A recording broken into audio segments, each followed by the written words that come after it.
Dear students, today we shall discuss about the chemistry.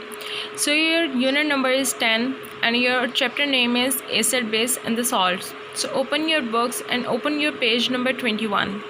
So students, जब हम बात करते हैं about the acid, base and salt, तो इस चैप्टर में हम डिस्कस करेंगे about the concepts of acids, self ionization of the water and salts के अबाउट.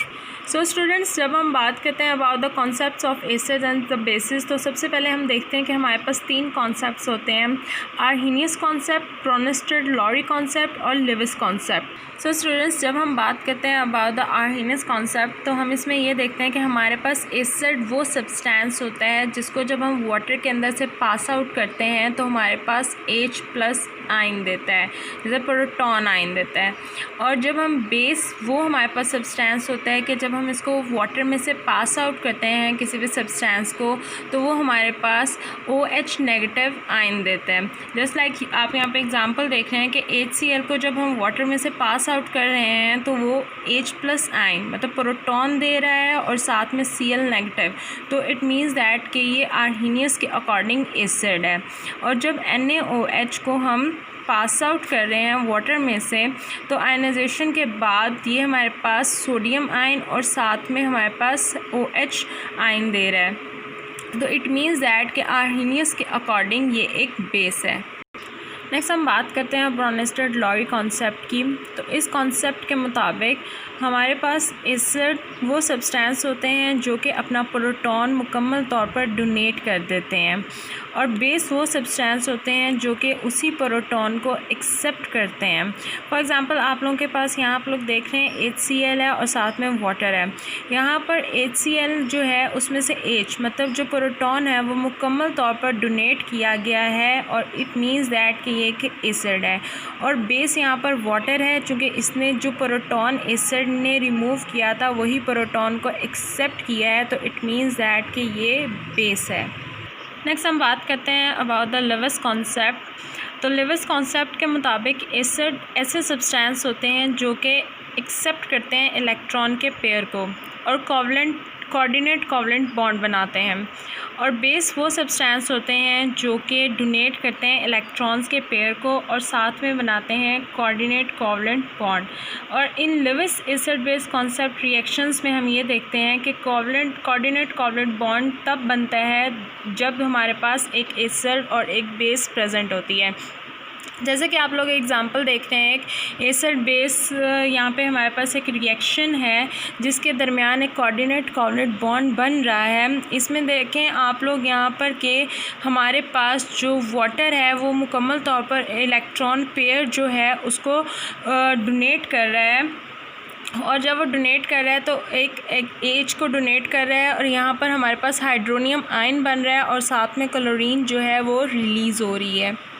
सो स्टूडेंट्स, नेक्स्ट हम बात करते हैं about the self ionization of the water. तो self ionization of the water में सबसे पहले हम ये जानते हैं कि सेल्फ आयनाइजेशन ऑफ वाटर होती क्या है.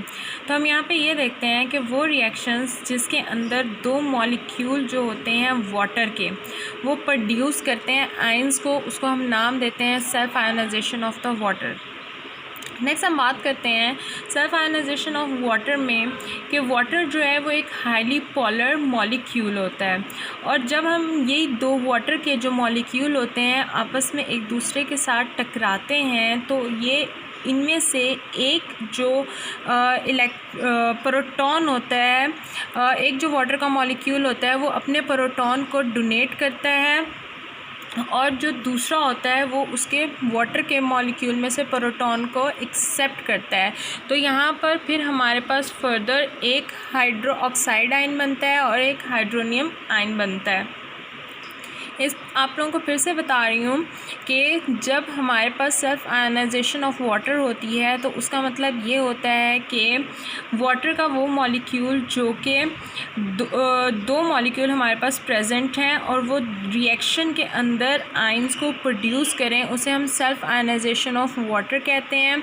और इस दौरान ये होता है कि एक जो हमारे पास वाटर का मॉलिक्यूल होता है वो मुकम्मल तौर पर प्रोटॉन को लूज़ कर देता है, डोनेट करता है और उसके ऊपर नेगेटिव चार्ज आता है और उसको हम हाइड्रो ऑक्साइड आयन कहते हैं, जैसे कि OH-। और जो दूसरा हमारे पास मॉलिक्यूल होता है वो मुकम्मल तौर पर एक हाइड्रोजन के आयन को एक्सेप्ट करता है, मतलब प्रोटॉन को एक्सेप्ट करता है और पॉजिटिव चार्ज को कैरी करता है और उसे हम हाइड्रोनियम आयन का नाम देते हैं, जैसे H3O+ का।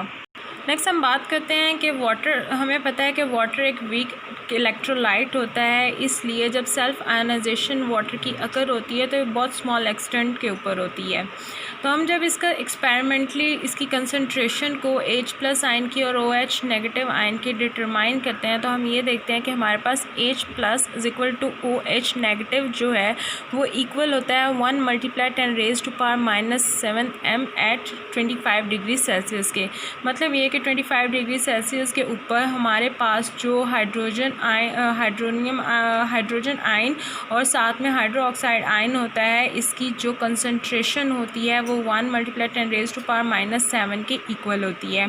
तो जब हम इसका कांस्टेंट एक्सप्रेशन लिखते हैं सेल्फ आयनाइजेशन ऑफ वाटर का इक्विलिब्रियम के ऊपर, तो हम ये देखते हैं एट इक्विलिब्रियम KC, मतलब जो हमारे पास कांस्टेंट है, इक्विलिब्रियम कांस्टेंट है, वो इक्वल हो जाता है H+ OH negative over H2O के।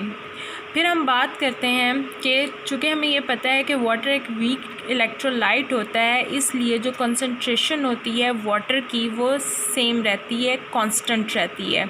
इसलिए हम KC H2O H+ OH negative करते हैं। जब हम ये देखते हैं कि हमारे पास KCH2O जो है वो एक कांस्टेंट ही कंसंट्रेशन में आता है, तो हमारे पास यहाँ पर ये इक्वल हो जाता है KW के। तो फिर हम बात ये करते हैं कि हम यहाँ पर राइट डाउन करते हैं KW = H+ OH negative. It means that KW = KC H2O जो है हमारे पास वो आयनाइजेशन कांस्टेंट होता है वाटर का, इसको हम non ion product of water भी कहते हैं। तो जब हम यहाँ पे बात करते हैं, अगर वाटर के लिए हम यहाँ पर चेक करते हैं तो हम देखते हैं KW जो है वो इक्वल होता है 1 × 10⁻⁻7 के। फिर यहाँ पे ही हम वैल्यू पुट करेंगे OH नेगेटिव के लिए, तो हम ये देखेंगे ये भी 1 × 10⁻�7 के ही इक्वल होगा। जब हम दोनों की वैल्यूज़ को यहाँ पे पुट करेंगे तो ये इक्वल होता है हमारे पास 1 × 10⁻⁻14 के एट 25 डिग्री सेल्सियस। तो हम ये कहते हैं कि प्योर वाटर के अंदर जो कंसंट्रेशन होती है हाइड्रोजन आयन की और हाइड्रो ऑक्साइड आयन की वो इक्वल हो जाती है 25 डिग्री सेल्सियस पे। हमारा नेक्स्ट टॉपिक है सॉल्ट। तो नेक्स्ट हम बात करते हैं अबाउट द सॉल्ट्स के। तो हम ये देखते हैं हमारे पास सॉल्ट्स क्या हैं। हम बात करते हैं कि हमारे पास जो एक एसिड होता है उसमें H जो हमारे पास होता है, हाइड्रोजन का जो एटम होता है वो रिप्लेसेबल होता है। जब वो किसी बेस के साथ जाकर मिलता है तो उसमें से वो एक मेटल का जो एटम होता है उसको मुकम्मल तौर पर या फिर पार्शली रिप्लेस कर देता है। तो जब वो पार्शली या मुकम्मल तौर पर उसको अपने साथ रिप्लेस कर देता है तो वहाँ पर वो एक सॉल्ट बनाता है, एक कंपाउंड बनाता है, जिसको फिर हम नाम देते हैं किसका, सॉल्ट का। अब यहाँ पे आप लोग देख रहे हैं कि एग्जांपल है एसिड HCl है और उसके साथ बेस है NaOH। यहाँ पर एसिड जो है उसने मुकम्मल तौर पर हमारे पास वो रिप्लेसेबल हो गया है किसके साथ, सोडियम की मेटल के साथ। तो जब वो सोडियम की मेटल के साथ उसने अपने आप को रिप्लेस किया है तो यहाँ पर NaCl बना है और साथ में वाटर का मॉलिक्यूल रिलीज़ हुआ है। तो इट मीन्स दैट आपको फिर से एक दफ़ा डेफिनेशन को कंफर्म करवा रही हूँ कि एसिड जो होता है जब वो अपने अंदर से हाइड्रोजन के एटम को रिप्लेस कर देता है और किसके साथ, एक मेटल के साथ मुकम्मल तौर पर या फिर पार्शली, तो उस टाइम जो हमारे पास कंपाउंड बनता है उसको हम सॉल्ट का नेम देते हैं। और इसके साथ साथ हमारे पास इस एग्जांपल में वाटर भी रिलीज़ हुआ है। नेक्स्ट हम बात करते हैं method for making the salt के सॉल्ट्स को बनाने के तरीके। तो हम ये देखते हैं कि हमारे पास 5 मेथड्स होते हैं एक सॉल्ट की प्रिपरेशन के लिए, सॉल्ट्स के कंपाउंड की प्रिपरेशन के लिए। तो हम देखते हैं कि हमारे पास जो फर्स्ट मेथड होता है उसमें हम एसिड को रिएक्ट करवाते हैं बेस के साथ, और हमारे पास सॉल्ट और वाटर जो होता है वो in the form of product हमें गेन होता है। फिर हम नेक्स्ट बात करते हैं कि हमारे पास जो सेकंड मेथड होता है उसमें हम एसिड को रिएक्ट करवाते हैं किसी भी मेटल ऑक्साइड के साथ। जैसे कि हम यहाँ पे देख सकते हैं कि अगर हम H2O को H2SO4 जो हमारे पास एक एसिड है उसे हम metal oxide CuO copper oxide के साथ हम रिएक्ट करवाएं तो हमारे पास CuSO4 और H2O बनेगा। मतलब ये कि हम किसी भी मेटल ऑक्साइड को जब एसिड के साथ रिएक्ट करवाते हैं तो हमारे पास जो प्रोडक्ट होती है वो सॉल्ट और वाटर हमें हासिल होती है। थर्ड हम बात करते हैं कि मेटल को किसी भी एसिड के साथ जब हम रिएक्ट करवाते हैं तो उसके भी प्रोडक्ट में हमें सॉल्ट और हाइड्रोजन गेन होता है। नेक्स्ट हम बात करते हैं फोर्थ मेथड है हमारे पास एसिड को जब हम किसी भी मेटल कार्बोनेट के साथ रिएक्ट करवाते हैं तो उसकी फॉर्मेशन में हमारे पास सॉल्ट, वाटर और कार्बन डाइऑक्साइड गैस जो है वो साथ में रिलीज़ होती है और ये हमारे पास प्रोडक्ट की फॉर्मेशन होती हैं। और फिफ्थ मेथड है हमारे पास सॉल्ट प्लस सॉल्ट और इसकी हमारे पास प्रोडक्ट जो होती है वो भी सॉल्ट और सॉल्टी होती है।